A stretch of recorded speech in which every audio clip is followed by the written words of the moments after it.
Vous êtes bien sur Lana Podcast. Lana Podcast. Lana Podcast. Ce sont des podcasts variés D'artistes. D'actualité. et de sport. Lana Podcast. Lana Podcast. Bonjour à toutes et à tous, c'est Lana sur Radio Laser et aujourd'hui on est parti pour un nouveau podcast. Prenez un peu de hauteur, même beaucoup, car aujourd'hui je vais vous parler du viaduc de Millau, un pont à plus de 342 mètres de hauteur sur l'autoroute. Je vais vous expliquer l'histoire de ce magnifique pont et vous le présenter, c'est parti. Tout d'abord, où se situe ce viaduc ? Eh bien, il se situe dans la vallée du Tarn, en Aveyron. En France, il fait partie de l'A75. C'est un pont à haubans, plus précisément à 7 haubans. Le pont mesure 2460 mètres de longueur, ce qui est énorme. Le pont a été construit en béton armé et en acier. Il appartient aux entreprises Eiffage TP et Eiffel Construction Métallique, Appia, Freycinet International. Et le maître d'ouvrage du pont est le ministère de l'Équipement, des Transports en commun, du Logement, du Tourisme et de la Mer. Maître d'ouvrage, dans ce contexte-là, veut dire que c'est le ministère de l'Équipement qui a décidé de construire un pont au-dessus du Tarn, qui a choisi les ingénieurs et qui a choisi les entreprises pour construire le pont. Pourquoi a-t-il été construit ? Eh bien, il a été construit pour résoudre un énorme problème de circulation.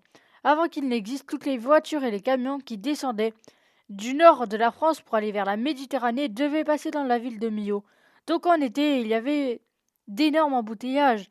Et les embouteillages pouvaient durer jusqu'à 10 heures. Et la ville était complètement bloquée par le trafic. En plus, la vallée du Tarn est profonde et difficile à traverser. Construire une route classique aurait demandé beaucoup de détours. Les ingénieurs ont donc essayé de trouver une solution, un pont géant qui passerait au-dessus de toute la vallée.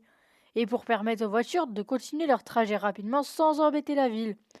Et puis après sa construction, le pont a attiré de nombreux visiteurs, même encore aujourd'hui.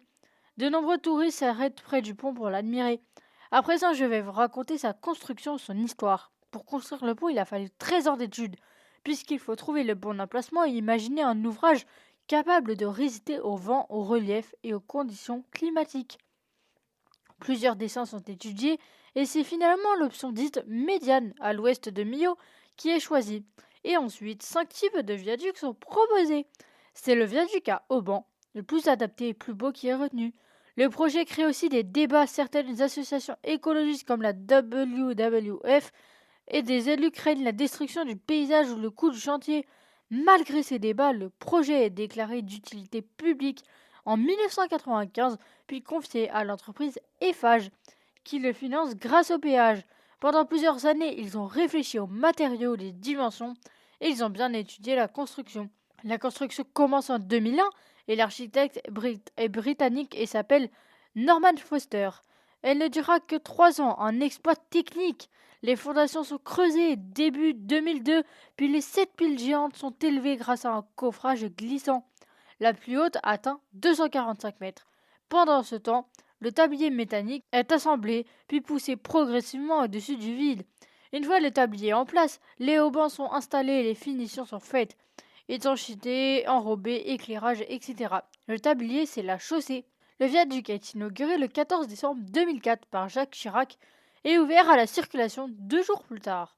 Avec ses 343 mètres de hauteur maximale, il fait partie des ponts routiers les plus hauts du monde.